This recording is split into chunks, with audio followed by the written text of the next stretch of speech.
Saudi वली अहद मोहम्मद बिन सलमान हर सतह पर पाकिस्तान की मदद के लिए तैयार है। सऊदी अरब सरमायाकारी की सूरत में हमारे हम कदम है। ब्रादर मुल्क 7 दहाइयों से हर मुश्किल वक्त में साथ दे रहा है। सऊदी अरब भी को पैसे वैसे नहीं दे रहा, बल्कि सऊदी अरब अपना हिस्सा मांग रहा है और हिस्सा पहले से ज्यादा मांग रहा है। मैं तो जब से ये तफसील सारी देख रहा हूं, मेरे तो होश ही उड़ गए हैं कि और इस हद तक पाकिस्तान से धोखा हो रहा है। वो माइनिंग सेक्टर के अंदर भी मांग रहा है, जहां पे आपके नेचुरल रिसोर्सेज हैं, मिनरल्स एंड माइंस हैं, वहां पर भी मांग रहा है, और आपके एग्रीकल्चरल सेक्टर के अंदर भी मांग रहा है। सऊदी अरब अपना इंटरेस्ट वॉच कर रहा है। पाकिस्तान के अंदर इज्जत, गैरत, हमीयत नाम की कोई चीज ही नहीं।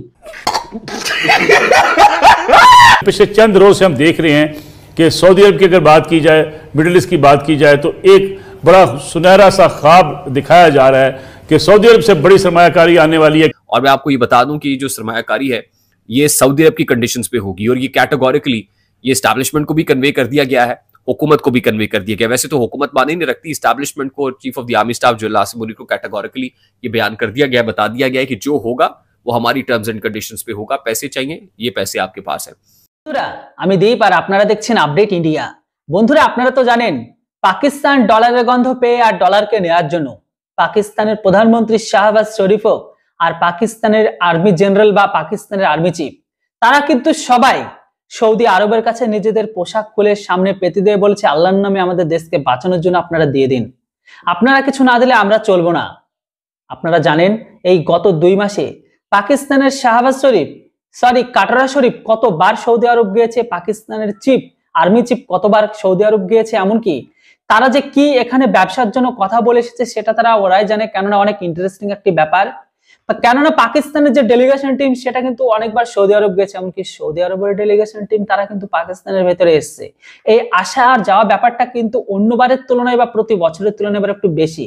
মনে হচ্ছে পাকিস্তান সৌদি আরবের সামনে কোনো বড় কিছু রাখতে চলেছে যে আপনারা যেন তেন প্রকারে যাই কিছু করুন না কেন, আপনারা আমাদের দেশের ভেতরে ইনভেস্ট করুন, তার জন্য আপনারা যাই কিছু দেন না কেন বা যে ডলারে আমাদের দেন না কেন আমরা সেটা মাথা পেতে নিজে রাজি আছি, ব্যাস আপনারা শুধু আমাদের ঘরের ভেতরে ইনভেস্টমেন্ট করুন। মানে এইবারের যে 2 দেশের ডেলিগেশন টিম, একবার সৌদি আরবে যাওয়া আর একবার পাকিস্তানে যাওয়া, উভয় দেশে, এটা কিন্তু অনেক ইন্টারেস্টিং হতে চলেছে প্রতি বছরের তুলনায়। যাই হোক বন্ধুরা, ভিডিওটি অনেক ইন্টারেস্টিং হতে চলেছে, ভিডিওটি ফার্স্ট থেকে লাস্ট পর্যন্ত দেখে নিন। আর হ্যাঁ, চ্যানেলটিতে নতুন হলে কেউ কিন্তু সাবস্ক্রাইব আর ভিডিওটিকে লাইক করতে ভুলবেন না। চলুন ফুল ভিডিওটি দেখে নিন। सरमायाकारी के लिए सबसे पहले जो अहम चीज़ ज़रूरत होती है वो कानून की बालादस्ती होती है। अगर वो आते हैं यहाँ पाकिस्तान में, जो उनको रिस्क होते हैं, जो ख़तरात होते हैं, वो सबसे पहले कवानीन की जो मुसलसल चलना है वो लाजमी होता है। जो इनको एक हम इकनॉमिक एनवायरनमेंट देते हैं उसकी कंसिस्टेंसी और पॉलिसी चाहिए होती है। और जो यहाँ पर सरमायाकारी के जो प्रॉफिट्स निकालने के जो तरीका होता है वो भी उनके लिए वो हो मुफीद हो।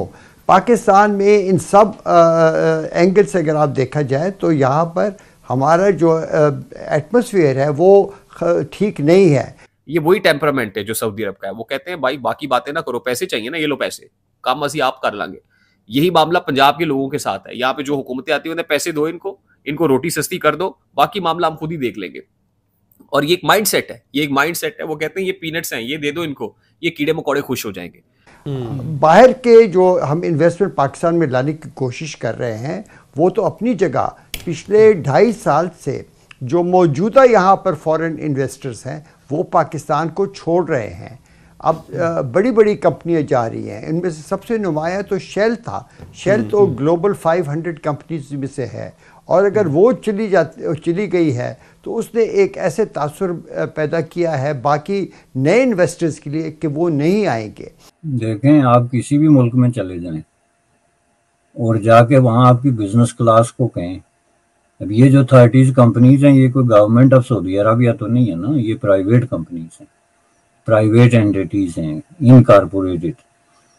तो आप जाके किसी भी मुल्क में प्राइवेट कंपनीज को कहें कि जी आप आए हमारे मुल्क में पैसे लेके आए तो हम आपको इतनी मराद देंगे कि आपके सामने चिड़िया पर नहीं मार सकती।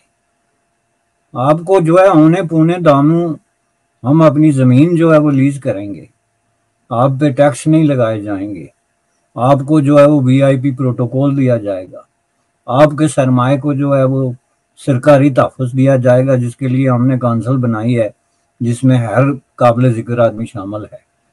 और आप जो पैसे इन्वेस्ट करेंगे वो विद इन 6 मंथ्स दुगने करके वहां से निकलेंगे।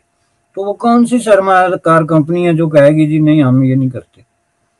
ये तो तब हो ना कि गवर्नमेंट ऑफ सऊदी अरबिया वो आके इन्वेस्ट करे कि हम सरकारी सतह पे जो है वो इन्वेस्टमेंट कर रहे हैं, और इन्वेस्टमेंट करे बगैर किसी इस तरह की फेवर्स के।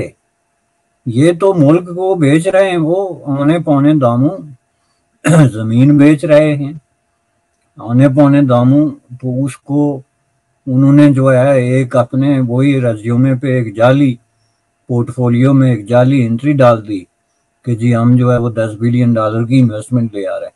इस तरह की इन्वेस्टमेंट तो हर आदमी ले सकता है। देखिए, पाकिस्तान इस वक्त एक डोमेस्टिक इन्वेस्टमेंट के भी एक क्राइसिस में है। हमारे लोग पाकिस्तान में इन्वेस्ट नहीं कर रहे। हमारी लीडरशिप जो बिलियंस ऑफ डॉलर्स के मालिक हैं और वो मानते हैं कि हम हैं। अब ये अलग बात है कि वो चाहे ऑनेस्टली अर्न किया है या नहीं, वो अलग बात है, उसमें मैं नहीं जा रहा, लेकिन वो खुद यहाँ नहीं इन्वेस्ट कर रहे, वो खुद अपने असासे बाहर से पाकिस्तान नहीं ला रहे। तो हम किस मुंह से सऊदी अरब को कहेंगे? और सऊदी अरब जब आएगा तो वो ऐसे मरात मांगेगा और ऐसे गारंटीज मांगेगा कि वो पाकिस्तान के मुफाद भी नहीं होंगी। और सबसे अहम बात तो ये है फौज साहब कि ये पाकिस्तान इस फॉरेन डायरेक्ट इन्वेस्टमेंट को अपनी इकोनॉमिक रिफॉर्म का एक सबसे ज़्यादा तरजीह इसी को दे रहे हैं, इस पॉलिसी को दे रहे हैं। पाकिस्तान का जो इस वक्त फॉरेन एक्सचेंज का बहरान है उसका हल फॉरेन डायरेक्ट इन्वेस्टमेंट नहीं है। आप सऊदीया से निकल के जाके फ्रांस की बिजनेस क्लास को कहें, अगर आप उनको यकीन दिलाने में कामयाब हो जाते हैं कि आपका पैसा महफूज है, तो सरमायादार की एबीसी यही है कि उसको जहाँ ज़्यादा ज़्यादा मुनाफा और ज़्यादा ज़्यादा तहफ़्फ़ुज़ है वो वहाँ पे इन्वेस्ट करेगा। उसमें कौन सी ऐसी बड़ी बात है? सर, इसके अंदर ये भी कि देखिए वो इंडिया में इन्वेस्टमेंट्स कर चुकी हैं बिलियंस ऑफ डॉलर्स की। वहां पर जो अरब कंट्रीज हैं वो कितना ज्यादा पैसा लगा रहे हैं इंडिया में, कैसी कैसी इन्वेस्टमेंट्स हो रही है। कश्मीर में, जम्मू कश्मीर में उन्होंने कितनी इन्वेस्टमेंट्स की हैं। तो पाकिस्तान एज ए उम्मा ब्रदर के तौर पे तो पहले पाकिस्तान में होना चाहिए था। ये जो वक्त अभी पहुंचा तो ये तो वहां पर सब करके, तो क्या इससे भी फिर एक इम्पैक्ट है, मुतासिर होके ही जो है वो करने की कोशिश की जा रही है? नहीं, ये तो इसकी एक अलग बहस छिड़ जाएगी। इंडिया में जो इन्वेस्टमेंट उन्होंने की थी वो पाकिस्तान की सख्त मुखालफत के बावजूद की थी। वो एक कंसिडरेबल बात थी, चूंकि उस वक्त पाकिस्तान ये समझ रहा था कि अरब जो है वो हमारी जेब में है और वो हमारी मर्जी के खिलाफ इंडिया के साथ किसी तरह की कोई इन्वेस्टमेंट या ट्रेड या रिलेशनशिप नहीं बना सकते। तो उन्होंने बना दिया था और जाहिर है ये इंडिया के लिए एक बहुत बड़ी अचीवमेंट थी। अब वही कंपनियां जो हैं वो वापस आके यहाँ कोई इन्वेस्टमेंट कर रही हैं, तो इसका मतलब है पाकिस्तान ने अपने उस पुराने मौक़िफ़ से रुजू कर लिया और उन्होंने ये तस्लीम कर लिया कि ये आज़ाद सरमायादार कंपनियां हैं, इनको जिस मुल्क में जहाँ मुनाफा नजर आएगा वो इन्वेस्टमेंट करेंगे और इसमें हमारी कश्मीर पॉलिसी क्या है ये उनका प्रॉब्लम नहीं। तो बंधुरा এটাই ছিল আজকের ভিডিওটি কেমন লাগলো এর সাথে সাথে আপনারা কমেন্ট বক্সে এটা লিখতে ভুলবেন না যে সৌদি আরবের কাছে পাকিস্তান তাদের কি এমন জিনিস দিতে চলেছে যেটার জন্য সৌদি আরবের ডেলিগেশন টিম বারবার পাকিস্তান ভিজিটে আসছে। এই বিষয়ে আপনাদের জানা থাকলে অবশ্যই কমেন্ট বক্সে লিখে জানান। Thanks for watching. জয় হিন্দ, বন্দে মাতরম।